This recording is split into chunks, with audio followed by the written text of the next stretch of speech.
અમરેલીમાં 3 વર્ષના માસૂમનું અપહરણ અને હત્યા કરનાર આરોપી ઝડપાયો। પોલીસે મુંબઈના બી કેમ રેલવે યાર્ડમાંથી આરોપીને દબોચ્યો છે। બાળકની હત્યા કર્યા બાદ છેલ્લા 3 વર્ષથી આરોપી પોલીસ પકડથી દૂર હતો। આરોપી વિકાસ મૂળ બિહારનો વતની છે। ભૂપેન્દ્રસિંહ ઝાલાને ગુજરાત હાઈકોર્ટની રાહત। ભૂપેન્દ્રસિંહ ઝાલાની નિયમિત જામીન અરજી મંજૂર કરાઈ છે। શરતના આધારે કોર્ટે જામીન આપ્યા છે। 8 મહિનાથી વધુના જેલવાસ બાદ ગુજરાત હાઈકોર્ટે આપી છે રાહત। રોકાણકારોને નિયમિત નાણાં ચૂકવણીની બાહેધરી સહિતની શરતો કોર્ટે રાખી છે ગ્રાહ્ય। પ્રથમ તબક્કે બીઝેડ ગ્રુપ દ્વારા ગ્રામ્ય સેશન્સ કોર્ટમાં ₹5 કરોડ કરાવાયા છે, જેમાં સમયાંતરે રોકાણકારોના નાણાં ચૂકવવા કોર્ટે ભૂપેન્દ્રસિંહ ઝાલા વતી અપાઈ છે બાહેધરી।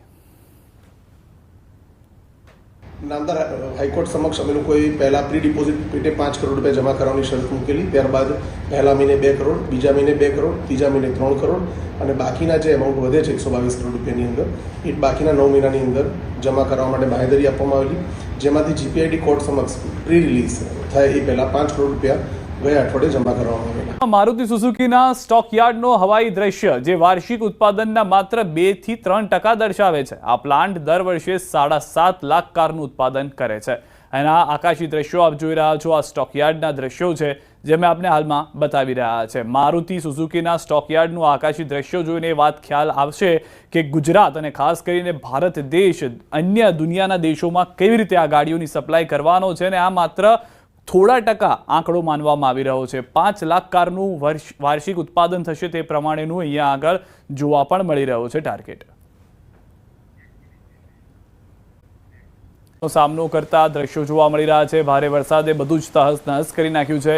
જમ્મુના સાંબા વિસ્તારમાં ગામમાં પાણી ઘૂસી જતા તબાહી મચી ગઈ છે। રોડ રસ્તાઓએ જળ સમાધિ લઈ લીધી હોય તેવા દ્રશ્યો જોવા મળી રહ્યા છે। લોકોના ઘરોમાં પણ પાણી ભરાઈ ગયા છે। ભારે વરસાદને પગલે સ્થાનિકોમાં ગભરાટનો માહોલ જોવા મળી રહ્યો છે।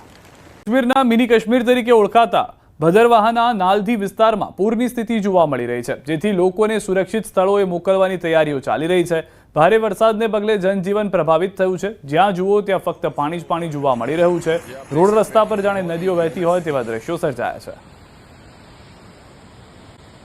ભારે વરસાદને પગલે બનાસ નદી બે કાંઠે વહેતી થઈ છે। અમીરગઢ અને ઇકબાલગઢ નજીક બનાસ નદી બે કાંઠે વહેતી થતા ખેડૂતોમાં ખુશીનો માહોલ જોવા મળ્યો। બનાસ નદીમાં પાણીની આવકમાં વધારો થતા દાંતીવાડા ડેમની સપાટીમાં વધારો થશે। નદીમાં નવા નીર આવતા ખેડૂતોના બોર અને કૂવાના પાણીના તળ ઊંચા આવશે। ઉપરવાસમાં અંબાજી અને રાજસ્થાન ભારે વરસાદને કારણે બનાસ નદીમાં નવા નીર આવ્યા છે। બનાસ નદી બંને કાંઠે ચાલી રહી છે। આવતી સીઝન માટે ખેડૂતો અમીરગઢ તાલુકાના અને દોતીવાડા તાલુકાના ખેડૂતોને પાણીનો ફાયદો થશે અને દોતીવાડા ડેમ ભરાવાની પૂરી શક્યતા છે। આજ તો પણ પાણીમાં વધારો થઈ રહ્યો છે અને ખેડૂતો ખુશીનો માહોલ છે। બનાસ નદીમાં આ વખતે 2 વખત પાણી આવ્યું છે ને આજુબાજુના ખેડૂતોને પણ શ્વાસ લીધો છે કે આ વખતે નદી સારી આવી ને જે આજુબાજુના જે ગામો છે, બાળોંદરા છે, ઇકબાલગઢ છે, આજુબાજુ ડેરી વગેરે અન્નીવાડા અને નીચેના ભાગમાં જે ડેમ છે એમને પણ જે નીચેના ભાગમાં ખેડૂતો રહે છે એમને પણ ફાયદો છે। બનાસકાંઠાના ઉપરવાસમાં ભારે વરસાદને પગલે વિશેશ્વર નજીક બનાસ નદીના આવ્યા ભારે પાણી। બનાસ નદી બે કાંઠે વહેતી થતા પ્રવાસીઓના પ્રવેશ પર પાબંદી છે। અમીરગઢ પોલીસ દ્વારા નદી નજીક ખડકાયો છે પોલીસ બંદોબસ્ત। બનાસ નદી બે કાંઠે વહેતા દાંતીવાડા ડેમમાં થશે પાણીની સારી આવક। દાંતીવાડા ડેમની જળ સપાટી પહોંચી છે 579.75। ડેમની ભયજનક સપાટી છે 604 મીટર। ડેમમાં 3590 ક્યુસેક પાણીથી થઈ રહી છે આવક। દાંતીવાડા ડેમમાં પાણીની આવકને કારણે બનાસકાંઠાના ડીસા વિસ્તાર તેમજ પાટણ જિલ્લાના અનેક ગામોના ખેડૂતોને થશે ફાયદો। આનંદના સમાચાર। ઓગસ્ટ મહિનામાં સારો વરસાદ પડતા સૌરાષ્ટ્રના અનેક જિલ્લાના જળાશયોમાં નવા નીરની આવક થઈ છે। રાજકોટ, મોરબી, જામનગર, દેવભૂમિ દ્વારકા જિલ્લો, સુરેન્દ્રનગર જિલ્લાના રાજકોટ સિંચાઈ વિભાગ અંતર્ગત આવતા 81 ડેમમાંથી 24 ડેમ 100% ભરાયા। અનેક ડેમ ભરાવાની નજીકમાં છે તેવી પણ જાણકારી મળી રહી છે। ઓવરફ્લો થવાની નજીકમાં છે। રાજકોટ જિલ્લાના મોજ ડેમ, આજી 3 ડેમ, સોડવદર ડેમ, ન્યારી 2 ડેમ, લાલપરી તળાવ, માલગઢ ડેમ 100% ભરાયા છે, જ્યારે મોરબી જિલ્લાના ઘોડાદ્રોઈ ડેમ 100% ભરાયો છે। જામનગર જિલ્લાના 21 ડેમમાંથી 7 ડેમ 100% ભરાયા છે। તો રાજકોટના જે સૌથી વધારે મહત્વના સમાચાર માનવામાં આવતા હોય છે પાણીની સમસ્યાને લઈને તે ઓગસ્ટ મહિનામાં પૂર્ણ થતા જોવા મળી રહ્યા છે। સૌથી વધારે મહત્વની વાત એ છે કે જેટલા પણ ડેમ છે તેમાં પાણીનો પુરવઠો તેટલો પ્રમાણમાં અત્યાર પ્રમાણે જોવા મળી રહ્યો છે કે ઉનાળો સારો નીકળી શકે છે અથવા તો ઉનાળો શાંતિપૂર્ણ નીકળી શકે છે, કેમ કે મોટાભાગના ડેમ જે છે તે ઓવરફ્લોની નજીક આવી ગયા છે.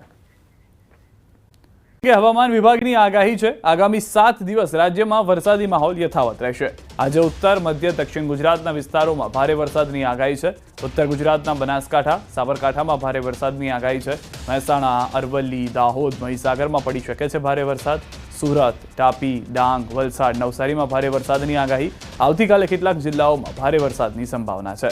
તો આવતીકાલે છોટાઉદેપુર, નર્મદા, ડાંગ, તાપી, વલસાડમાં યલો એલર્ટ અપાયું છે.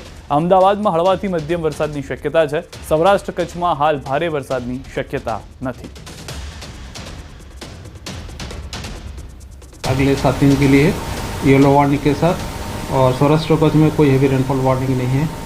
और थंडरस्टॉर्म वार्निंग रहेगा अगले 5 दिन दोनों क्षेत्रों के लिए, 26 से लेकर 30 अगस्त तक. તો હાલમાં જે રીતે જાણકારી આપવામાં આવી રહી છે, અમદાવાદમાં હળવોથી મધ્યમ વરસાદ જોવા મળી શકે છે, પરંતુ આ તમામની વચ્ચે એ પણ જાણકારી છે કે હજી પણ વરસાદનો જે રાઉન્ડ છે તે મહિનાના અંત સુધીમાં જોવા મળી શકે છે. ખેડબ્રહ્માની હરણાવ નદીના આકાશી દ્રશ્યો આપ જોઈ રહ્યા છો. હરણાવ નદી ગાંડી તૂર બનતા નદીમાં પાણીની આવકમાં સતત વધારો થઈ રહ્યો છે. આજુબાજુના વિસ્તારમાં પણ ભરાઈ ગયા છે પાણી. હરણાવ નદી રૌદ્ર બનતા નદી કિનારે ન જવા અપીલ કરવામાં આવી છે. તંત્ર દ્વારા નદી કિનારા ગામડાઓને પણ સતર્ક કરવામાં આવ્યા હોવાની જાણકારી મળી રહી છે.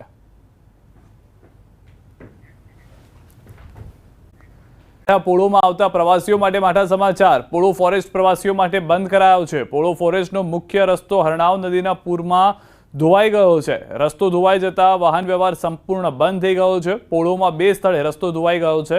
વીજળીના પોલ પણ ધોવાઈ ગયા છે. હરણાવ નદીના પૂરને લઈને સલામતીને ધ્યાનમાં રાખીને બંધ કરાયું છે હાલમાં પોળો ફોરેસ્ટ.